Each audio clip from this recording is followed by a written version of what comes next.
lunes en la televisión pública y comenzamos con este tuit de hace unos días nada más de la directora del Fondo Monetario Internacional, de Kristalina Georgieva, quien dijo que la pandemia ha aumentado la desigualdad dentro y entre los países, incluso en los países más ricos. El ahorro y la riqueza aumentaron mucho más en la parte superior de la distribución de la riqueza y dice, en los Estados Unidos, la riqueza neta para el 1% superior aumentó 7 veces más que el 50% inferior. La pregunta con esto, Pablo, es ¿qué hacemos? Efectivamente, Desiguales se llama nuestro programa y esta es la desigualdad con la cual hoy queremos empezar. Pero además, como está de invitado Martín Caparrós y está presentando su trabajo sobre América Latina ni América, observemos estos datos específicamente de América Latina que presentamos a continuación. Antes y después de la pandemia, recordemos que en la pandemia todo fue para abajo en términos económicos. Sin embargo, hay gente que le fue muy bien. 18 de marzo de 2020, 76 multimillonarios en nuestra región, en América Latina, con un patrimonio de 284 mil millones de dólares. 5 de marzo de 2021, pasada por lo menos esta etapa, ojalá, de la pandemia, un poco más, pero más multimillonarios, con un patrimonio muy superior, 448 mil millones de dólares. Esta es una de las escenas de la desigualdad que efectivamente durante la pandemia, cuando suponíamos que la solidaridad iba a emerger e íbamos a salir mejores, pues bien, todo lo contrario. Aumento de la pobreza extrema del 24% en 2019 al 27,6% en 2021, según propia fuente del Banco Mundial. Y hay una placa más con información que tiene que ver con la riqueza latinoamericana concentrada en 4 sectores. ¿Quiénes son los ricos en América Latina? Esto es muy interesante. El sector financiero, el sector de las telecomunicaciones, los medios digitales de pago y las empresas de salud. Esto es lo que siempre intentamos en un punto desgranar, ¿no? En Desiguales, cuando se reparte la torta, ¿quién se lleva la mayor parte? Y en un contexto de crisis y de desigualdad, ¿quiénes deberían también aportar desde su lugar de poder? Muy buenas noches, así estamos arrancando, dale Caruso, así estamos arrancando Desiguales. Ponga primera, Caruso. Desde el lunes feriado, ¿qué le vamos a hacer? Desde el lunes feriado y muy interesante este último dato, porque además son efectivamente sectores, teniendo en cuenta los 3 primeros, multinacionales de producción digital, digamos, sobre los cuales los estados pretenden también cobrar mayores impuestos. Y esta es una de las discusiones que se da en este momento. Y la figura de Kristalina Georgieva es quien decide con esa sensibilidad respecto a la desigualdad ¿qué va a hacer efectivamente el Fondo Monetario Internacional? Yo quiero contar que antes de que arranque el programa había una charla entre Pablo Caruso y Estefanía Pozo, una de nuestras compañeras, y Estefi le decía, Pablo, tenés muchas ganas de que Kristalina Georgieva sea buena, tenga un buen corazón, digo, piense como por ahí pensás vos, eso no va a ocurrir, estoy spoileando cómo va a terminar la historia. Y sobre todo el Fondo Monetario Internacional, porque además nos explicaba, ahora lo va a hacer, quiénes realmente toman las decisiones en el Fondo Monetario Internacional, más allá de Kristalina Georgieva, pero bueno, uno evidentemente en función de estas exposiciones que hace de la desigualdad, uno espera que sea consecuente respecto de la soga al cuello que el Fondo Monetario y su deuda tiene para la manera en que países como los nuestros puedan desarrollar sus instrumentos para salir de esta situación. Ya lo vieron, están los estudios de Desiguales Martín Caparrós para hablar de esto, por supuesto, de su último libro, Ni América, y de demás temas. Y también tendremos un living debate, como se viene dando en Desiguales, que celebramos que ocurra. Estamos invitando a prácticamente todo lo que es la Cámara de Diputados y el Senado de la Nación. Hoy vienen Facundo Suárez Lastra y Marcelo Koenig, un diputado de Juntos por el Cambio y un diputado del Frente de Todos. Pero ¿vamos a la mesa? Sí, por supuesto. En este programa Desiguales, como saben, libre de humo. Y con nuestras compañeras, hoy tenemos un tridente femenino. Los lunes me gustan particularmente. No quiero decir que los otros días no me gusten. Ya veo que el resto de los compañeros se pone celoso. Ni quiere decir que a mí no me guste. No, por supuesto. Muy bien. Pero ¿cómo no, está dije bien. eso, Aclaro, Pablo? aclaro. No saltes porque, si no hay ¿viste? charquito. Arrancamos con Estefanía. Excelente. No saltes, lo voy a usar. Bueno, la carne. Muy viejo, es muy viejo, no saltes sin el Yo lo escuché, yo soy no de te Córdoba. suba las medias que fotocarné, dale. En Córdoba no lo Le está usamos. celebrando, en fin. En Córdoba usamos Es mi amiga, ¿qué otros. querés? Claro. Le festejo todo a Luli. No, igual no lo había escuchado. El tema de la carne, por supuesto que es el tema de la semana, porque mañana termina el congelamiento, el mini congelamiento que empezó el viernes pasado con los supermercados por el aumento de la carne. Vamos a hacer un repaso de qué es lo que sucedió en estas últimas semanas y por qué el gobierno ve con tanta preocupación lo que viene hacia adelante. Sobre todo, qué pasó el año pasado. A ver si lo que pasó el año pasado se repite o no. Esa creo que es el gran desafío del gobierno. Esta semana va a haber reuniones, después les cuento eso. Y también por el lado de la clase media. Estás laburando, tenés un montón de horas dedicadas al trabajo y ya no sabés qué hacer para llegar a fin de mes porque te aumenta el alquiler, te aumentan los servicios, te aumentan... No. Bueno, ¿cuánta cantidad de gente que forma parte de la clase media es pobre? También hay un estudio que vamos a repasar sobre esos datos que son realmente los más angustiantes, ¿no? Porque es personas que tienen un trabajo en relación de dependencia y aún así no llegan a poner lo básico en el changuito. En términos de porcentaje, ¿cuánta autonomía tiene Georgieva respecto del fondo? Un número querés. Más o menos. Autonomía cero. Autonomía cero. No, listo, con autonomía eso. 0%. Bien. Luciana, ¿cómo te va? ¿Qué Luciana tal? Bertoia. Buenas noches. Bueno, día atípico, ¿no? En la Sí. justicia porque hoy indagaron a los 3 policías acusados del homicidio de Lucas González. La clave es que 2 de ellos admiten haber tirado. Para esto hay que esperar hasta el final de esta semana, principios de la próxima, para que estén las pericias que se están haciendo sobre las armas y el dermotest que hablábamos ayer. La otra clave, que esto me parece que va a traer otros problemas para otros efectivos policiales, es que ninguno dijo yo vi un arma cuando empezamos a tirar. Y apareció un arma luego de juguete plantada dentro del auto, además. Exactamente. Bueno, entonces esto no solo los complica a estos 3, sino también a quienes intervinieron en la detención y a quienes integran la comisaría. Hace un rato nada más finalizó frente al Palacio de Tribunales una manifestación pidiendo justicia por Lucas, encabezada por su familia, por sus amigos. Está allí trabajando nuestro compañero de la televisión pública, del noticiero, Gabriel Gabarra. Gaby, buenas noches. ¿Cómo te va? Buenas noches, Luli, Pablo. Una concentración que había invitado el viernes ya los padres de Lucas, Cintia y Mario, aquí en la puerta de tribunales. La concentración era a las 7 de la tarde y así fue. Llegaron varios micros desde Barracas, subieron a un escenario que se montó aquí en la puerta de tribunales. No solamente los padres de Lucas, que ya habían hablado durante la semana pasada y durante el fin de semana, sino que también hablaron los padres de los 3 jóvenes que estaban en el interior del vehículo cuando sucedió esta balacera de la policía. Y por primera vez hablaron los jóvenes. Realmente, los padres, ¿qué fueron lo que dijeron? Simplemente es un milagro de que mis hijos no estén muertos, de que sufrían lo mismo que sufrió Lucas, esos disparos en la cabeza de la policía. Cuando les tocó a los chicos, a los jóvenes que tratan de probarse en un equipo de fútbol como Barracas, eran amigos, se los vieron realmente destruidos a los 3. Prácticamente pudieron decir poco y nada. Sí manifestaron, vamos a tratar de cumplir ese sueño que tenía Lucas, que era jugar en el fútbol en la primera división.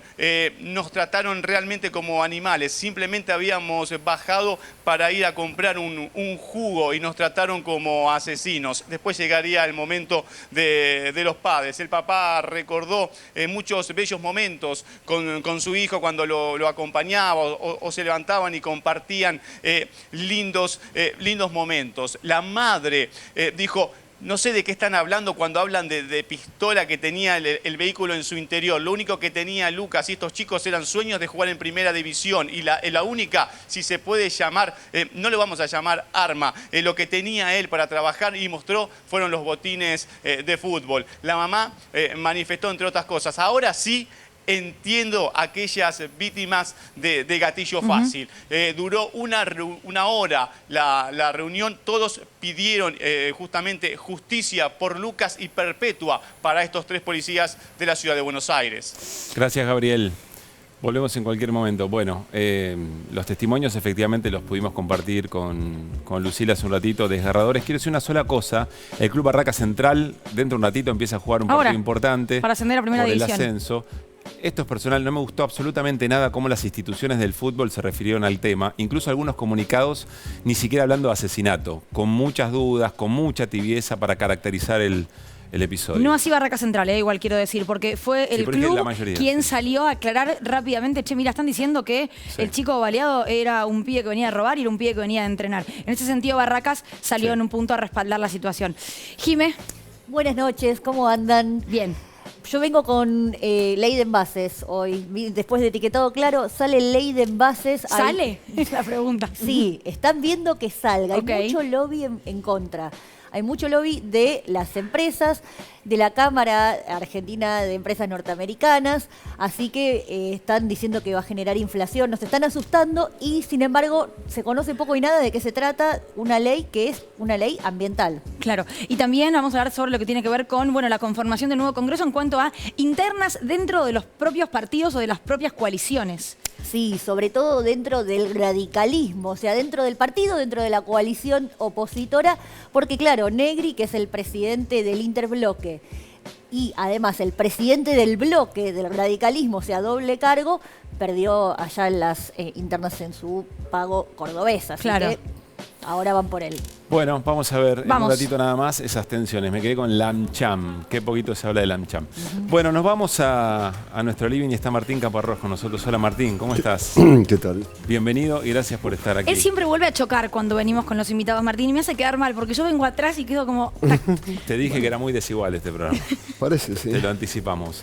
Bueno, estábamos compartiendo en el arranque del programa las desigualdades post pandemia y sobre todo cómo eso caló profundo en lo que es la región del país más desigual del planeta, sobre la que vos estás o hiciste una narración sumamente interesante en América, de lo que vamos a hablar ahora en particular. ¿Qué característica en tu recorrido tiene esa desigualdad? ¿Y cómo se lleva con las democracias si dan o no respuesta a ese problema? Es la pregunta de los 6.000 millones esa, ¿no? Tenemos 10 segundos para responder. Bueno, dale, tranquilo, canto, si querés canto. No, bueno, obviamente en América, en este libro, donde trato de entender qué es América Latina ahora, después de tantas cosas que han pasado en las últimas décadas, uno de los capítulos, uno de los temas centrales es el de la desigualdad, porque, como decías, sigue siendo la región más desigual del mundo. Y si querés, llego a una conclusión idiota, que es que América Latina es desigual porque puede, que parece una banalidad. ¿Por qué puede? Porque puede, porque pese a lo que decían sobre los multimillonarios y de qué sectores vienen, que es algo que podríamos discutir, que me parece un poco optimista, curiosamente, y que podríamos discutir, en América Latina los ricos siguen funcionando de la misma manera en los últimos 4 o 5 siglos, que es extrayendo materia prima y exportándola. Desde las minas de plata del Potosí en el 1600 hasta ahora con, no sé, petróleo, cobre, soja, caña, carne, coca, tabaco y lo que sea, sigue siendo lo mismo, extraer y exportar materia prima. Y ahí es donde está el asunto. Para extraer materia prima no se necesita mucha mano de obra, y cada vez menos por la tecnificación de todos esos procesos. Con lo cual, los ricos y americanos no necesitan a sus pobres para trabajar, no mucho. Por otro lado, lo que hacen con lo que extraen es exportarlo. O sea, no necesitan tampoco un mercado interno porque venden afuera, con lo cual tampoco necesitan a sus pobres para consumir. Los ricos y americanos, en síntesis, no necesitan a sus pobres, ni para trabajar ni para consumir. Entonces lo único que necesitan es mantenerlos más o menos ahí y para eso les alcanza con estos estados que a veces reparten dádivas y cuando eso ya deja de funcionar, reprimen. Por eso digo que América Latina puede. Hay regiones del mundo donde los ricos necesitan más a sus pobres, por decirlo de una manera muy rápida y esquemática. 10 segundos. Ahora, mi pregunta es cuando esos ricos no son quienes gobiernan, ¿no? Y pienso en ejemplos como Pedro Castillo ahora en Perú, como Evo Morales en su momento en Bolivia, como Lula da Silva en Brasil. ¿Pueden tener una visión diferente sobre la democracia a que aspiran? Lamentablemente, en todos estos procesos en las últimas 2 o 3 décadas en América Latina, el modelo económico no cambió de forma sustancial. Sigue siendo extracción y exportación. Quiero decir, es curioso comparar los procesos en países con gobiernos que se decían de izquierda y en países con gobiernos de derecha, y no hay grandes diferencias, ni en la reducción de la pobreza en términos globales, ni en la construcción de estructuras económicas distintas. Siguen siendo Evo Morales, que probablemente es el que más ha cambiado. Hubo una reducción de la pobreza importante allí. Ha cambiado la sociedad de su país. Sigue siendo, sigue teniendo, su país sigue funcionando como un extractor y exportador de gas, ahora de litio, de otras materias primas. Pero ¿no? Martín, bueno, hace poco estuvo Evo con nosotros y él decía de lo revolucionario que había sido la nacionalización de los recursos y además, efectivamente, producir cosas y no exportar materia prima sin valor agregado. Después podemos discutir si le fue bien o no le fue bien, pero está claro que ha habido y sigue habiendo una disputa en torno al rol del Estado, la creación de un mercado interno y el intento de industrializar los países.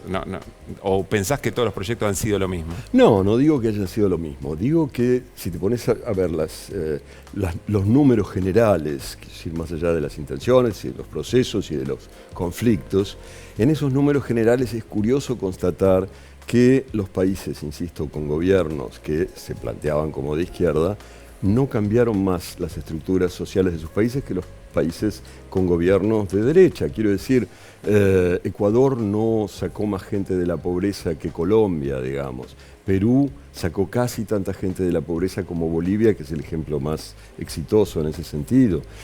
Tuvo mucho más que ver, aparentemente, con el aumento de los precios de las commodities en los mercados internacionales durante la primera parte del siglo, que con las intenciones que parece que no consiguieron realizar, si es que las tenían. Digo, son datos, son números. Hay un informe de Naciones Unidas de este año 2021, mirá el flash que tuve, 2021, en el que habla que la violencia en todas sus formas también es una manera de desigualdad muy importante en América Latina. Y vos mencionabas algo que te leí sobre la violencia privada en mi América. ¿Qué significa eso? Es un intento también de comprensión de otro de los grandes datos sobre América Latina, que es una de las zonas más violentas del mundo, si no la más violenta del mundo, ¿no? Entonces yo empecé a tratar de pensar sobre esto. Se dice, se acepta, se repite. Y lo primero que encontré es que durante todo el siglo XX, probablemente América Latina fue la zona más pacífica del mundo, curiosamente. Quiero decir, en Europa hubo alrededor de 85 millones de muertos por las guerras, las hambrunas, las represiones. En Asia hubo más, hubo 100 millones. En África, con las guerras de independencia y demás, 15, 20 millones de muertos. Y en América Latina, donde por supuesto también pasaron cosas terribles, hubo menos de 2 millones. Lo cual es enorme, pero es infinitamente menos que en cualquier otro lugar del mundo. Ahora bien, yo digo, estábamos hablando en todo ese periodo de violencia pública, digamos, violencia política, Estado que se pelea contra otro Estado, la guerra, o Estado que reprime a sus ciudadanos, los mata, etcétera, etcétera. En violencia pública, curiosamente, América Latina fue muchísimo más pacífica que el resto del mundo. Lo que pasó, y a esto venía lo que preguntabas, creo yo, es que a partir de los 80s, 90s, en la época en que todo empezó a privatizarse, se empezó a privatizar también la violencia. Quiero decir, un grupo de empresarios que, como decíamos antes, como la mayoría de los ricos americanos, lo que quieren hacer es extraer y exportar materia prima, en este caso coca transformada en cocaína, necesitó rodearse de un aparato armado para poder seguir haciendo su negocio que tenía sus problemas. Y a partir de ahí todo se disparó, digamos. A los patrones no les gusta ver que sus empleados están sin hacer nada, entonces ya que los tenían ahí y tenían las armas y tenían toda la organización, de pronto empezaron un secuestro por aquí, una extorsión por allá, un asesinato por encargo, lo que sea, y se disparó, primero en Colombia, después en México, después en el norte de Centroamérica, un grado de violencia como no había habido, violencia privada, empresarial, digamos, gente que para hacer su negocio necesitaba incrementar esa violencia. Pero, con eso termino, también es cierto que esos 5 o 6 países, México, los 3 del norte de Centroamérica, Colombia y de algún modo Venezuela, tienen grados de violencia extremos, mucho mayores que el resto del mundo. Pero también, al mismo tiempo, los otros 12 o 13 países de la región tienen unas tasas de violencia muy parecidas a la media mundial, no son ni mucho más ni mucho menos violentas, por lo menos medidos en cantidad de homicidios. Entonces tampoco es justo seguir diciendo que es la región más violenta del mundo. Es la región que contiene 3 o 4 de los países más violentos del mundo. Martín, en este sentido, y lo vinculo también con lo que charlábamos antes, algunas definiciones me inquietan en el sentido más hermoso de lo político, digamos, ¿no? A ver. ¿Cuál es el sentido de medir la cantidad o qué registro de violencia? Si en definitiva lo interesante y lo que signa nuestra región es que la violencia, y en términos sistemáticos, se utilizó para tratar de que nuestra región fuera eternamente productora de materias primas y que no emergieran proyectos que se emancipen en términos de desarrollo de quienes, bueno, usufructúan nuestras materias primas, digamos, ¿no? Eso por un lado. Si eso no es lo más importante, más allá de la cantidad de víctimas de cierto tipo de violencia.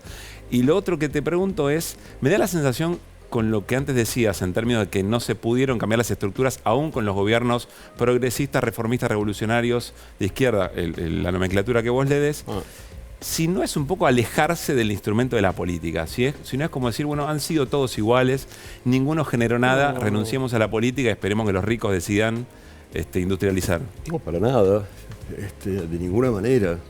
Yo lo que pasa es que, bueno, tenemos ahí, supongo, posiciones distintas. Yo vengo diciendo hace 20 años que la mayoría de estos gobiernos no son de izquierda, porque justamente no transforman las sociedades como las izquierdas deberían transformarla. Y lo que digo lo que digo no es dejémosle la política a los ricos, digo lo contrario, no se la dejemos a sectores que simulan a veces unos discursos de izquierda para simplemente detener la posibilidad de que haya un cambio verdadero. ¿Vos crees que no quieren o que no pueden? No lo sé, no, el juicio de intenciones es algo que en general no me interesa, porque siempre está tu propia subjetividad en eso. Yo trato de medir efectos concretos en la realidad, no intenciones, porque no me lleva a nada. Ayer hubo elecciones en Chile, menciono el caso más reciente, ¿no? En el que va a un balotaje un hombre de la extrema derecha, se habla tanto ahora de la extrema derecha, la extrema derecha. En la región que ves con eso, haciendo una comparación incluso con el Vox en España o con la derecha de Marine Le Pen en Francia. Uy, yo creo que la diferencia básica es que Kast en Chile puede gobernar, puede llegar a gobernar y representa, ¿cómo decirlo?, una condición que tiene mucha difusión en Chile, digamos, una forma de pensar y una forma de actuar que tiene mucha difusión en Chile y que fue mayoritaria durante cierto tiempo y que además para muchos chilenos sigue siendo algo que les funcionó, digamos, eso es lo tremendo. En tanto Vox como Marine Le Pen o ese tipo de cosas son más bien testimoniales, digamos, testimoniales de un desastre, del hecho de que... ¿Como en Argentina hasta hoy? ¿O ves que en Argentina puede llegar a crecer un Javier Milei, un José Luis Espert? Yo creo que es distinto porque sobre todo en Francia, en España y en otros lugares, lo terrible de esta nueva derecha es que convoca a sectores populares, sectores trabajadores que ya no se sientan representados por las izquierdas clásicas y que buscan allí a alguien que, bueno, que los defienda. Algo hacen bien y de alguna manera empatizan de hecho, ¿no? Sí, porque es una discusión larga, pero porque en muchos casos en estos países y en otros, las izquierdas clásicas se han puesto, han derivado hacia una idea muy identitaria, muy de las peleas de género, las peleas de orígenes y cosas por el estilo, y muchos te dicen, yo lo que hago, mi problema es que laburo y necesito... No llego a fin de mes, sí, un poco lo que decía Steffi, claro. Claro.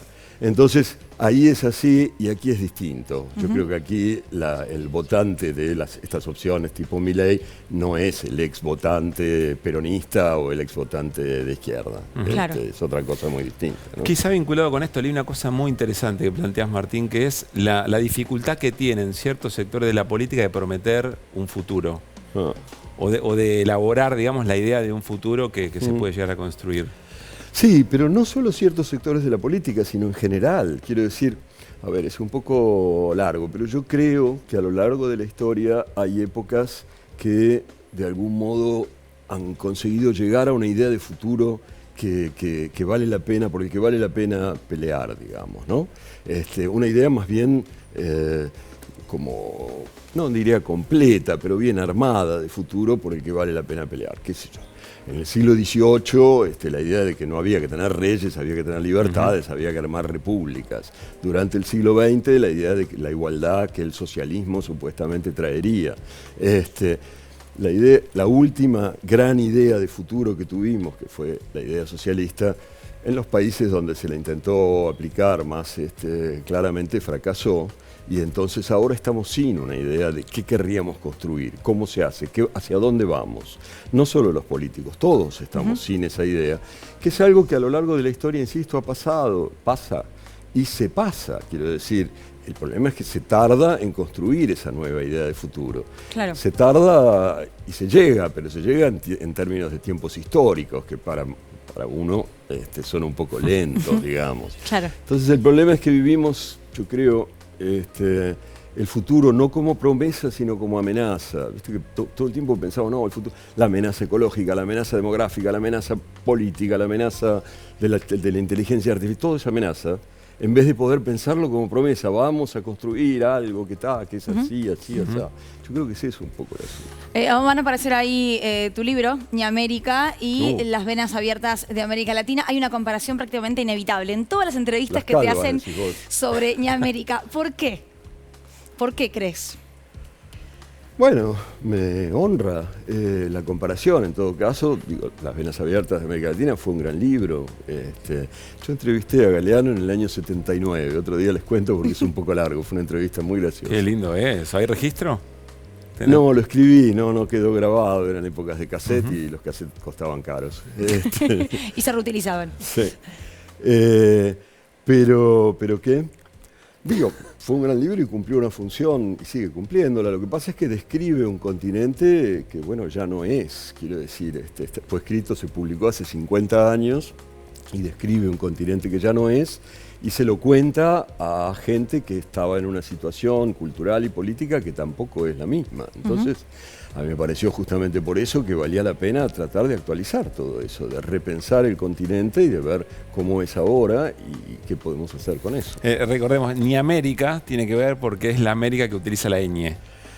Sí, porque decidí dejar a Brasil fuera de la ecuación, porque me parece que Brasil es otra historia, como que tuve la sensación de que habría tenido que escribir 2 libros, digamos, claro. Uno sobre América Latina que habla castellano y otro sobre Brasil, y preferí centrarme en estos 19, 20 países que son un fenómeno único en el mundo. No hay ningún otro lugar en el mundo donde eso sea así, 20 Misma países lengua. Que comparten un idioma, y por eso le puse la ñ de ese idioma, del castellano. Y una última, hoy ahora van a aparecer 3 emblemas de Boca. ¿Con cuál te quedás y por qué? No, sin duda con el del medio.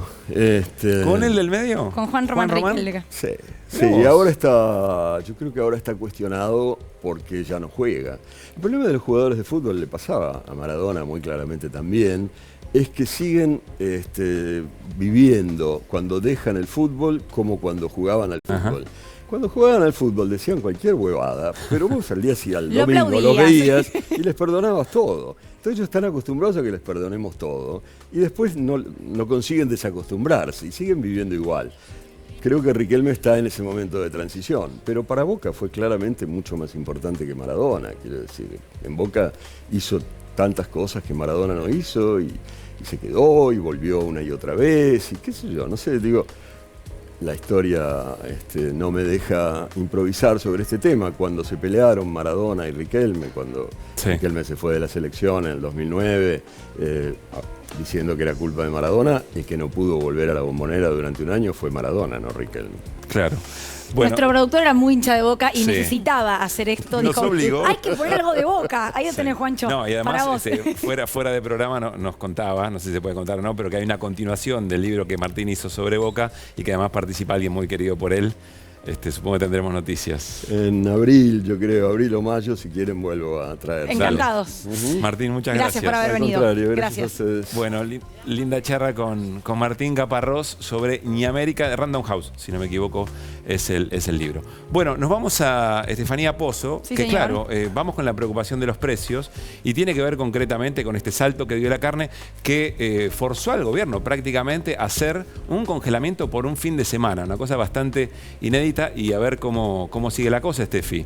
Semana de reuniones, les diría, porque a partir de mañana el secretario de Comercio Interior, Roberto Feletti, va a tener primero reunión por el congelamiento de la canasta, de los productos de la canasta de Más Precios Cuidados. ahí lo que va a haber es, sobre todo, mayoristas y almacenes. La clave está en cómo llega o a qué precio llegan todos los productos de la canasta de 1.432 productos a los almacenes. Ya vienen teniendo reuniones, se quiere avanzar en algunas definiciones sobre esto. Pero la semana, a partir del miércoles, se focaliza en tema carnes. Y ahí va a haber reuniones, no solamente con funcionarios nacionales, sino también con todos los actores que conforman el mercado interno. ¿Por qué? Y lo vamos a ver en una placa. Hay datos respecto de lo que pasó el año pasado y qué es lo que quiere que el gobierno que no se replique. No vean los números de la placa, vean las líneas. La azul es el precio del novillo que se compra en el mercado de Liniers. La roja es el precio que llega a las carnicerías. Y la otra línea es la inflación. Estos son datos del CEPA que estuvo haciendo una revisión de estas tres bases. ¿Qué es lo importante de ver de estas tres líneas? Muy interesante eso, Steffi, perdón, muy interesante eso. No sé si se ve y se difunde mucho de esa manera. ¿Qué es lo que tracciona el precio de esas líneas que vos marcás y el recorrido en Hacienda o en carnicerías? Bueno, justamente ahí eso era lo que quería mostrarles. Fíjense lo que pasó en noviembre del año pasado. A ver. Entre noviembre, acá tenemos octubre, noviembre, diciembre, más o menos son las épocas. ¿Se acuerdan que en noviembre había subido un 20% la carne el año pasado? Que fue de un mes para otro completamente. Bueno, fíjense lo que pasó. Había subido en el mercado de Liniers, terminó subiendo también en las carnicerías. La pregunta es, si todo eso se trasladó el año pasado, ¿por qué no pasaría lo mismo este año? Misma época aparte. Exacto. ¿Qué es lo que detectó? Justo además en el sector descuentan, ¿no? Este efecto estacional porque en la última parte del año se produce una suba fuerte de la carne. ¿Qué es lo que pasó en noviembre solamente? Y por eso puso en alerta el gobierno. Subió, los primeros 10 días de noviembre habían subido alrededor de 10% la carne respecto a octubre. Ahora, el 16 de noviembre pegó un salto fuerte y hubo un aumento de 26% acumulado respecto a octubre. La gran pregunta es, ¿se traslada todo a las carnicerías? ¿Va a subir 30% la carne, entre 25 y 30% la carne en un mes? Estamos a las puertas, a la víspera de la fiesta de fin de año. Por supuesto que la demanda no va a aflojar y la gran pregunta es qué pasa hacia adelante con los precios del alimento base, ¿no? Sobre todo en esta época del año. Bueno, eso es lo que tiene en la mira el gobierno. Hizo un acuerdo con supermercados que sabemos que gran parte de la demanda no pasa por los supermercados, pasa por las carnicerías, con lo cual si vos tenés el stock subiendo a un ritmo de 26% porque se te acabó la carne, sos un carnicero y tenés que ir a comprar nueva carne y aumentó, ¿qué haces? Trasladás a mostrador. Sí, pero después tenés al ministro Domínguez diciendo, bueno, el productor es el más débil en esta cadena, no es el que pega el salto. La pregunta siempre es, ¿dónde está? Bueno, eso es lo que quiere analizar Feletti en particular, porque la gran pregunta es ¿a dónde van a ir orientadas las medidas? Dio una entrevista Feletti a Página 12 y dijo, hay dos opciones, o por lo menos lo analiza de dos maneras, o retenciones o armar un fideicomiso como el que funciona con el aceite. ¿Cómo es el fideicomiso con el aceite? Algunos productos aportan a ese fideicomiso y eso subsidia el resto de los otros productos. ¿Para qué?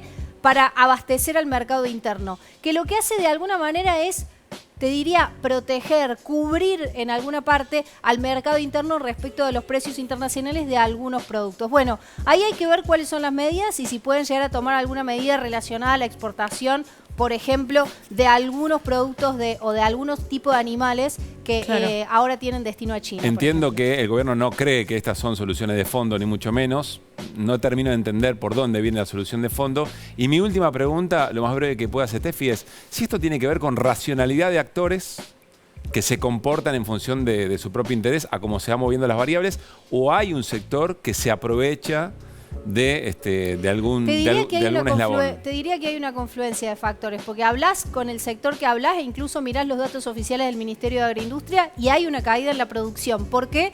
Porque se faenaron vientres, se faenaron hembras años anteriores. Eso hace, por ejemplo, que hoy haya alrededor de 400.000 terneros menos este año. Entonces, claro, te cae la producción, tenés menos oferta, te suben los precios internacionales. Hay un combo de explicaciones a esto. El tema es cuánto de eso termina llegando efectivamente a la mesa de los argentinos. Bueno, ¿hacemos un recambio de pantalla? Sí, ¿Te parece? dale, me voy parece con muy Jimena Fuertes para la pantalla a Vaya. hablar de lo que tiene que ver con el Congreso de la Nación, porque ya están en el estudio y ahora lo van a ver los diputados Suárez, Lastra y Koenig. Vamos a hablar, Jime, de lo que tiene que ver, por un lado, con la agenda y por el otro lado, con cuáles son las leyes que se vienen en cuanto al debate interesante, ¿no? Profundo. Sí, hay una agenda que nació de las organizaciones sociales y llegó al Congreso y que ahora se está discutiendo bajo el nombre de Ley de Envases. Y estas son las que propone el Ejecutivo para el Legislativo, la Ley de Hidrocarburos, Ley para Desarrollo Agrobioindustrial. Por ejemplo, esta también, la Ley de la Industria Automotriz. Son todas leyes importantes para las provincias. Yo tengo una duda con esto, porque digo, Ley de Envases ya lo vamos a aclarar. De hecho, vos ya nos dijiste que es una ley que está en debate, está en discusión y hay claramente empresarios privados, actores privados, interesados o no en que eso ocurra. Esto es un interés del gobierno nacional, del Poder Ejecutivo. Lo que yo me pregunto es si no son leyes más difíciles, si se quiere, en cuanto a armar un consenso, ponerse de acuerdo. Me parece que no, porque lo que están queriendo hacer es buscar a los legisladores y legisladoras de las provincias y no tanto por si es oficialismo u oposición, o sea, que no atraviesa la grita, sino que son más bien transversales. Fíjate que, por ejemplo, esta de la industria automotriz también le interesa mucho a Córdoba. Córdoba es un lugar donde el oficialismo no tiene peso porque quedó muy abajo, quedó con un 10%, así que perdieron diputados, senadores, pero sin embargo pueden sumar a los diputados y senadores de la oposición. ¿Por qué? Porque le conviene a la provincia. Esa es la estrategia del oficialismo de ahora en más y de hecho ya lo han hecho en otras leyes anteriores y en este contexto donde va a haber recambio ahora el 10 de diciembre es necesario sacarlas para después. ¿Por qué? Porque después lo que hacen es mostrarle esto hacia el frente externo al FMI de que pueden tener... ¿Esto es una base para ir a negociar? Exactamente, exactamente. Porque después muestran, bueno, nosotros podemos sacar leyes coordinadamente, discutidamente, consensuadamente con la oposición. Mirá cómo nos sacamos un montón. Y además son realmente leyes importantes que estaban en agenda, las vuelven a poner sobre la mesa y le sirve al gobierno para fortalecerse. Lo que decís, Jimé, perdón que me meta, es que estas son leyes que definen más el modelo económico del gobierno. Estas puntualmente sí que le demostrarían al Fondo Monetario, mira, de acá vamos a sacar los recursos. Este es nuestro plan de desarrollo. ¿En estas leyes se expresa eso?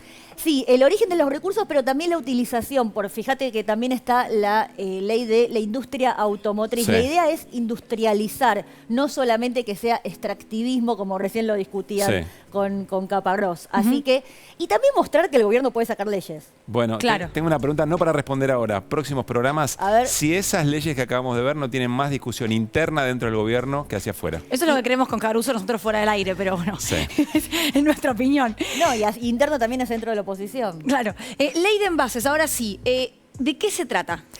Esta ley que acaba de llegar al Congreso y se tiene que votar para sacar la media sanción el 30 de noviembre, resulta que nace de las organizaciones sociales. ¿Por qué? Porque fueron los de la UTEP, a través del diputado Fede Fagioli, a llevársela a los diputados diciéndole, miren, nosotros podemos reciclar todo esto que se está tirando y que está contaminando los barrios populares con los basurales a cielo abierto, nosotros lo podemos reutilizar en recursos. Claro. Fíjate que los residuos urbanos que producimos sólidos es el 25% es envases. O sea, estoy hablando de cuando usamos el shampoo y después qué hacemos con el tarro de plástico. Bueno, eso se puede reutilizar y sin embargo no está pasando. Y fíjate lo que se traduce en términos de residuos domiciliarios, lo que producimos nosotros en nuestras casas. Estoy pensando en eso, ¿no? En lo que uno tira al tacho constantemente. Todo el tiempo. Un yogur que lo terminás, como decimos, un shampoo, una pasta de dientes, todo eso es plástico a la basura. Exactamente. Entonces, ¿qué propuso el gobierno a partir de la iniciativa de las organizaciones sociales de la UTEP? Es cobrar una tasa, no un impuesto, ojo porque lo están queriendo vender como que es un impuesto, no es un impuesto, para la responsabilidad extendida del productor. O sea, el fabricante de shampoo tiene responsabilidad sobre después ese envase de plástico que queda ahí en la nada. Bueno, esa responsabilidad la puede asumir, la puede gestionar, o si no, pagar una tasa al Estado para que lo haga el Estado. O sea, es la internalización del costo de daño ambiental por parte del productor, que se hagan cargo de ese costo. La tasa es hasta el 3%, pero del precio mayorista del producto. Vos la podés pagar o si querés no pagarla, como productor podés gestionar vos tu propia forma de reciclaje. Por ejemplo, no sé, ahora hay shampoos que son sólidos. Claro. Justamente para no después tener que gastar el tarro que queda ahí en la nada. ¿Quién está a favor en este caso? Bueno, la Federación Argentina de Cartoneros, Carreros y Recicladores, el bloque del Frente de Todos en la Cámara Baja y la Cámara Argentina de la Industria Plástica. Mirá, a favor. Entonces, CAIP, esto tiene que ver la Federación de Cartoneros, Carreros y Recicladores con los trabajadores de la economía popular, ¿no? Tantas Exacto. veces pensando, bueno, cómo involucrarlos, cómo meterlos en lo que es la formalidad, ¿no? Bueno, ellos trajeron esta idea y Claro. la verdad es que los legisladores la asumieron, la propusieron y hay posibilidades de que salga. Lo que pasa que, bueno... En contra, la Cámara de Comercio de Estados Unidos en Argentina, Sí, la AmCham. que un poquito pesa, ¿no? Y La bueno, AmCham. es la AmCham que ya estuvo interviniendo, ¿viste? Etiquetado claro, también se fue al Congreso de la Nación a hablar en contra, decir que eso iban a aumentar los precios, lo mismo. Después, bueno, el bloque de Juntos por el Cambio también sacó un comunicado en ese sentido y la Cámara de las Bodegas de Argentina Mirá. y la UIA. Lo que están diciendo es que esto va a producir inflación. Entonces a la gente, vos decís, no me vuelvas a sacar una ley que me está No, por supuesto. encareciendo los precios del supermercado o del almacén. Bueno, no necesariamente, porque Claro. el empleador, o sea, el productor lo puede absorber o pagar la tasa y además puede no generarlo. O sea, tenés la opción de no generar ese daño ambiental. Queda en vos. Veremos qué ocurre. Bueno, nos vamos a ir a un breve corte y al regresar, sí, nos metemos en el living. Vamos a tener un debate interesante, un intercambio de opiniones con Facundo Suárez Lastra de Juntos por el Cambio y Marcelo Koenig del Frente de Todos. Este y otros temas, pero esencialmente si el Congreso puede convertirse en ese lugar de acuerdos que tanto está reclamando, me parece, la Argentina entera. Pero todo esto después de la pausa.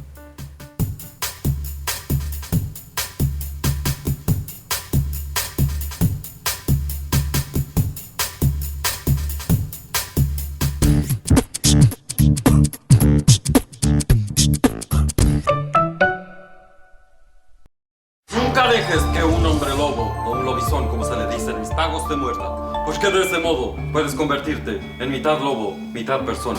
Checho y Batista, el taller. Muy importante que haya luna llena, porque es mucho más fácil atraparlo cuando es lobo que cuando es persona, porque los seres humanos son muy complicados. Pincha, me debe estar haciendo lo mismo. Lunes, día especial, 23 horas. Televisión pública. Dicen que cada año trae 365 días, pero muchos de esos días a veces se pierden en el camino. El día que se te queda el auto, día perdido. El día que te roban algo del bolso, día perdido. El día que se te desconfigura el módem, día perdido. El día que se te quema el mueble nuevo de la cocina, día perdido. Por eso cuando protegemos tu casa, tu auto o tus objetos personales, estamos protegiendo algo muchísimo más importante. Tus días valen mucho. Protégelos. Zurich. Ellos son los Torpesi. Dolores, cuando ayuda, le hace honor a su nombre. Por eso los Torpesi siempre tienen Mertiolate. Mertiolate anestésico limpia, desinfecta las heridas y alivia el dolor al instante. Mertiolate. Nos ponemos en tu piel. Mucha almendra, mucha castaña de cajú. Conserva bien la imagen. Ay, sí, claro, acá estamos, mirá. Solo háblame de amor. ¡Ay, nena! ¡Qué lindo! Dale. Aprendes, cantar, te divertís. Hasta conoces algo que se llama Baila Bien. Dale, Laura, ¿Quién sabe más de Argentina? Lunes a viernes, 22 horas. Televisión pública. Este verano, disfruta Fruta 3. Es el más rendidor. Cada sobre rinde 3 litros. 15 vasos del más delicioso sabor a fruta.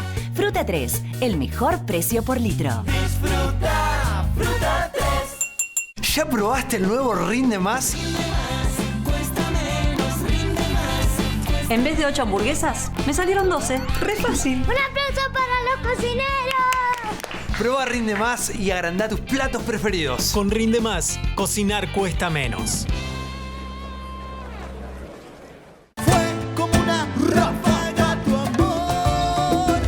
Viví el detrás de escena. Conocé más a los artistas del programa de Hilda Lizarazu y Chango Espaciú. El gran Lito Vitale. Detrás del Uno, el programa que te cuenta todo lo que pasa antes y durante Estudio 1. Vamos a encontrar, nos vemos, hola, tanto tiempo. Detrás del Uno, Hoy, 23:30 horas, Televisión Pública. De un paisaje tranqui como este, se inspira Salta Cautiva.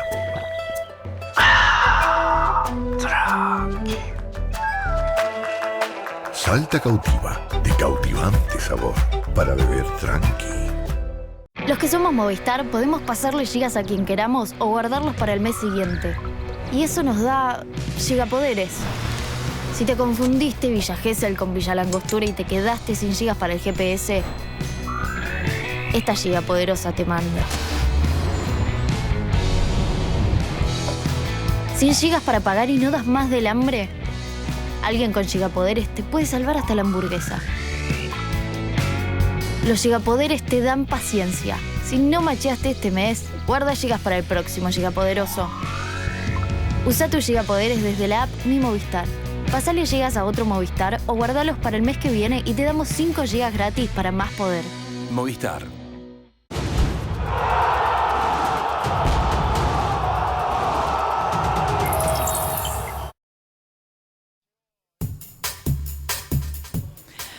Seguimos en Desiguales, ya estamos aquí en el living con los diputados, ustedes los veían hace un rato.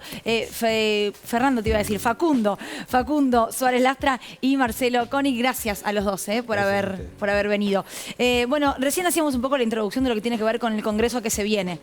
Se habla muchísimo de la palabra acuerdos durante la campaña electoral, luego incluso de las elecciones, y todos los ojos están puestos en el Congreso. Digo, es el lugar donde tiene que ocurrir. Ustedes entienden que hay una especie de presión, diría, de todos los sectores para que eso pase. ¿Está el terreno fértil? Yo creo que está ahí, está ahora, ni siquiera en el Congreso que viene. Lo que pasa es que el gobierno anuncia acuerdos, pero no los implementa, digamos. El presupuesto lo tenemos presentado hace casi 3 meses y no hubo una sola reunión donde se empezara a trabajar sobre el presupuesto. Hacen decreto de necesidad de urgencia sobre leyes fundamentales, tan importantes o más que las que acaban de mencionar, como la prórroga de la ley de promoción industrial en Tierra del Fuego, que implica un gasto en el presupuesto de 220.000 millones de pesos, 0,37% del presupuesto, lo hacen por decreto de necesidad de urgencia, y un tema tan vital para concebir cómo nos organizamos como país, cuál es el esfuerzo fiscal, no pasa por el Congreso. Entonces, yo creo que hay predisposición, pero el que tiene que mover las blancas, el que primero tiene que decir, esta es la ley que presentamos, estos son los contenidos, abrimos el debate, es el oficialismo, en Marcelo. todos los temas. Sí, yo creo que a veces es difícil encontrar buena voluntad en el bloque mayoritario de la oposición para encontrar consensos. Y esto es algo que lo vimos hasta incluso en cómo implementábamos en el marco de la pandemia un protocolo para poder tomar las decisiones del Congreso. La verdad que durante estos 2 años que me tocó ser diputado a mí, yo vi muchas más veces tratar de utilizar el hecho de que nosotros no teníamos el quórum necesario para habilitar las sesiones como una herramienta de condicionamiento de las políticas que como una herramienta de construcción de consenso. Digo, yo entiendo eso y me parece que no lo condeno tampoco, porque me parece que parte de la verdadera democracia es el disenso, ¿no? Y no necesariamente nosotros nos ponemos de acuerdo, porque en última instancia la política es disputa de intereses. Y nosotros queremos representar intereses distintos de lo que quieren, que los intereses que elige representar el bloque de Juntos por el Cambio. Pero entonces, si efectivamente el Congreso está empatado, llamémoslo más o menos así, digamos, ¿no? Y hay leyes que expresan proyectos tan antagónicos, lo más lógico es que efectivamente no haya acuerdos, o que en todo caso haya acuerdos donde no se dispute la centralidad o la matriz, digamos, de un proyecto, Facundo. Es que el acuerdo es posterior a un debate. Por ejemplo, acá se anunció el tema de la ley de envases. Con el concepto general de responsabilidad empresaria en la producción de residuos a descartar y el manejo de los residuos, tenemos un pleno acuerdo, digamos. Y es más, el bloque de Juntos por el Cambio tiene proyectos anteriores a los presentados por el oficialismo que procuran dar una solución a estos temas. Ahora, cobrarle el 3% sobre el precio mayorista del producto terminado, que voy a polemizar con la columnista de ustedes, no es de ninguna manera una tasa. La tasa, conceptualmente, es la contribución que se hace por la prestación de un servicio específico que tiene que ver con el costo de ese servicio. Cuando uno le está cobrando un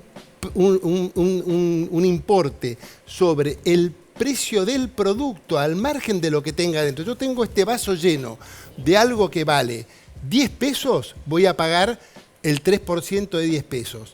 Si tengo acá en este vaso algo que vale 10.000 pesos y pasa, porque puede ser un perfume, voy a pagar el 3% del valor del perfume. Entonces eso no es una tasa, eso es una contribución. Está mal hacerlo de esta manera porque genera la posibilidad en un momento de inflación, pero siempre con la carga tributaria que tenemos, con un IVA que empezó siendo del 15, después pasó al 18 y después pasó al 21, esto es agregarle 3 puntos más encima. No tiene ningún sentido, es una masa de recursos enorme, con un manejo que va a ser discrecional, no va a ser coparticipable, va a ser discrecional por el gobierno nacional a dónde se aportan los recursos.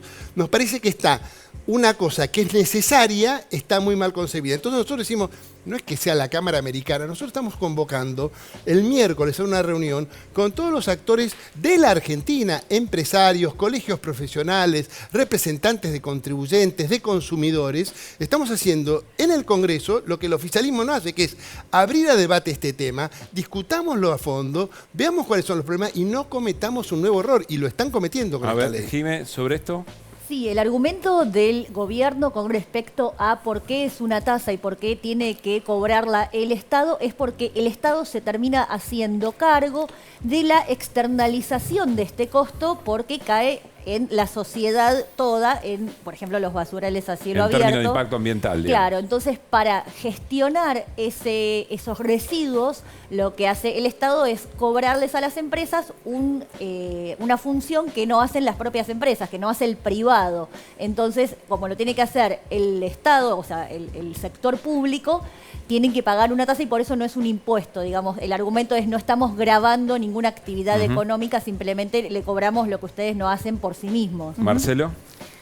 Sí, yo creo que claramente lo que tienen las empresas, primero, digo, ojalá que haya realmente un acuerdo en pensar que las consecuencias ecológicas, ambientales, de lo que producen las empresas, se tienen que hacer cargo las empresas, ¿no? Digamos, yo dudo a veces si hay verdaderamente un acuerdo en eso y a veces determinados detalles, determinadas cuestiones respecto a una ley sirven para que no haya nada, ¿no? Digamos, discutir una parte hace que sigamos con el status quo. Yo creo que ojalá podamos encontrar la mejor manera de implementarlo, que eso sea sobre el costo del envase específicamente y que realmente las empresas inviertan, que esto es lo que tiene este proyecto, que las empresas se incentive, que las empresas inviertan en otro tipo de envases y no en los envases de plástico que son los mayoritarios hoy. Digo, me parece que nosotros tenemos que lograr construir una Argentina que sea más justa en términos ecológicos y me parece que esto es una temática de primera necesidad en las cuestiones estratégicas de la Argentina. Después podemos discutir, debatir, ponernos de acuerdo en los detalles, pero tendríamos que estar de acuerdo en eso, porque ¿y están de acuerdo el consenso, en lo general sí, el digamos, consenso no puede hacerse con la proyecto, Cámara Argentina Norteamericana, con las empresas que son las que dicen yo no quiero poner más plata si no lo voy a traducir en el precio. Digamos, nosotros tenemos presentado proyectos propios que expresan esa voluntad y esa idea de la responsabilidad empresaria. Que de le la demandan a las empresas que se hagan cargo de los envases que producen. Pero con un costo que tenga que ver con el servicio que se da, no necesariamente con la creación de un ente estatal que va a funcionar de la manera que va a funcionar. Esto está funcionando. El analizar los residuos en forma separada, en muchas ciudades argentinas está funcionando. Tenemos está funcionando el sistema de recicladores urbanos que están funcionando y están generando un círculo virtuoso de economía circular. Esto está pasando ya en varias ciudades argentinas. Entonces nosotros decimos, conversémoslo. primero no nos adjudiquemos intencionalidades descalificatorias. A mí no me importa la Cámara, sí me importa, pero no es la razón principal, a mí me importan todas las opiniones. La Cámara de Comercio Argentino-Americana, que es la que primero ustedes mencionaron, la Unión Industrial, o yo soy productor de uvas, empaco, tengo que comprar botellas, bueno, ¿qué sentido tiene que un pequeño productor, un mediano productor, pague lo mismo que una empresa enorme que genera cientos de miles de botellas de residuos plásticos que un emprendedor pequeño bueno, pero que eso, tiene... ese punto no está en el debate, por ejemplo, digo, eso. Nosotros lo ponemos en la mesa y por bueno, eso queremos discutirlo. Que pague uno menos, que pague otro menos. ¿No se habló en comisión, por ejemplo? Sí, se habló, pero no nos hicieron caso en nada. Nosotros lo planteamos, inclusive dijimos, tienen que hacer una cosa que tenga que ver, inclusive tiene que haber empresas que por el volumen de residuos que están generando no paguen ninguna tasa. Porque el tema de la capacidad del tratamiento de los residuos tiene que ver con el volumen de los residuos producidos. Todo eso se planteó en la comisión, lo planteamos con mucha claridad y no tuvimos respuesta. Por eso nosotros estamos insistiendo y estamos haciendo esta convocatoria a distintos... nos pasamos meses y meses discutiendo, muy bien discutido, la ley de despenalización del aborto, de interrupción voluntaria del embarazo. ¿Por qué no podemos discutir los temas importante, lo de Tierra del Fuego, lo de los envases. Ahora, las otras de leyes esta manera que mencionábamos, se lo pregunto a los dos, esto tiene que ver, como decía Jimena, con una carta para luego incluso presentar ante el Fondo Monetario Internacional y se habla de el envío de un proyecto de ley los primeros días de diciembre que tiene que ver con un proyecto económico plurianual. Esas leyes en particular, algunas... Todavía no se conoce la letra chica y esto es cierto. ¿Crees que puedan ser más fáciles de debatir que una ley de envases? No, más difíciles de debatir son que una ley de envases.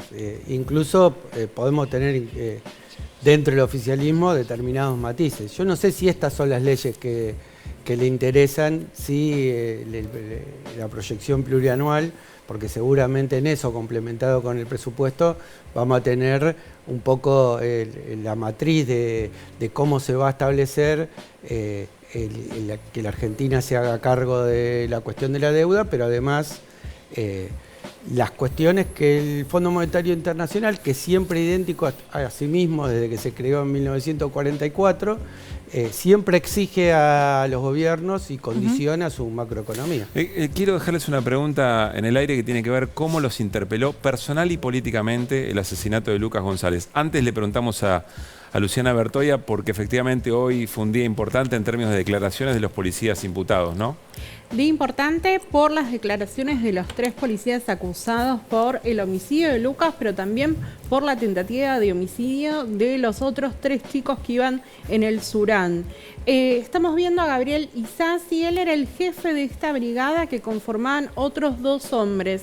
Isasi es la única persona que no dijo haber abierto fuego contra el Surán en el cual iban Lucas y los otros 3 chicos. Claro, no dijo. Claro. No quiere decir que no haya disparado. Es imputado, así que no está obligado a decir la verdad también, ¿no? Exactamente. José Nievas era quien conducía el Nissan Tida y esta persona es la que dice, bueno, a mí cuando le cruzo el auto y ellos me quieren correr, me pegan con el auto, yo disparo. Sí, por la ubicación que tenía Nievas, para los investigadores, él podría haber sido quien impactó sobre Lucas. Y Fabián López estaba por la parte de atrás sentado y él dice, yo escucho disparos y disparo. Bueno, ninguno dijo que los chicos tuvieran un arma. Sí, que como decía Luli al principio, se encontró una réplica. Esto complica al resto de los efectivos policiales que tuvieron vinculación con el caso. Facundo. Me parece que es absolutamente inaceptable. Yo he seguido estos temas muy de cerca, he sido viceministro de Interior, he estado muy relacionado con la Policía Federal cuando estaba a cargo de la seguridad de la ciudad, entre otras cosas.